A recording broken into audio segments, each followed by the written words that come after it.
Okay, so for the maid length pants or shorts, there is this little note right here on the pattern piece. Actually, it'll have a QR code, but the video hasn't been made yet. What's going to happen is if you do not want extra bulk in your waistband, when you go to cut out your pockets, you can cut across this dotted line. I actually have just folded it. That made it a little bit easier for me in case I ever want to make it with. Here is my pattern piece now. It's a little bit shorter. And as you can see, I have cut out my fabric to match. And then you're going to line up the notches, which I have cut the notches on my pattern piece. You're going to line up the notches right here with the side seams of your pants or shorts, front and back. But first you have to serge. That's the first thing in the instructions. So I'm going to go ahead and serge and then I'll catch you up on the next step. Okay, so I've gone ahead and serged all the edges of these pockets, and I'm going to go ahead and place this is my front, but it goes for all four of them. So this is the center front seam. It has a little bit of a curve to it, and this side is straight.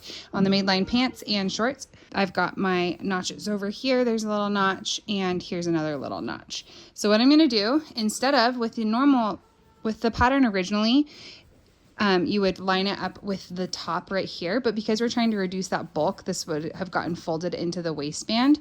We're going to pull it down and line it up with the notches. We have lopped off that excess fabric right there.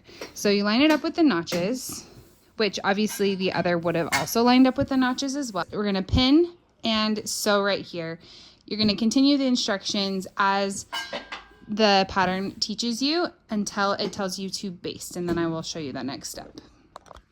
Okay, so I have sewn a seam with these on here from here to here, and then I've serged along the long edge just like the pattern says, and I'm just going to fold the pocket over. I'm just going to fold the pocket over and press right here.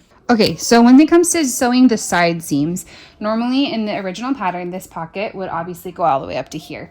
Now, because we've removed this section, it's important that you sew the side seam all the way to here. I would go down about 1/2 inch to about here, back stitch, and then you can continue sewing across right here if you'd like, but it's not necessary.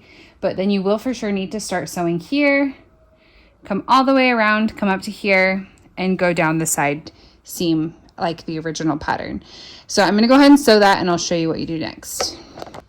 Okay, so right here I have gone ahead and sewn right here and right here all the way down to the end. So once I've done that, you're supposed to open this up, and you're going to want to press right here, and you're supposed to press the pockets towards the front. Okay, so we're going to do that. I'm going to press right here, and then just like the instructions say, press this open. But then after that, once I've done that, you're supposed to baste here and then go baste down 4.6 inches or 11.7 centimeters. Obviously, we've taken quite a chunk off of here. The reason for basting here is to make sure that the pockets are stuck to this when you try to thread the elastic through.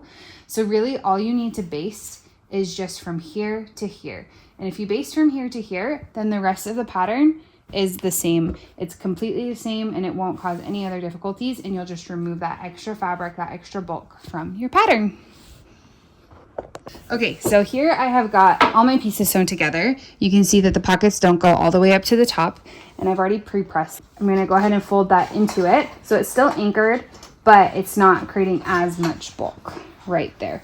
So then I'm going to go ahead and sew all the way around, add my elastic, and they'll be done.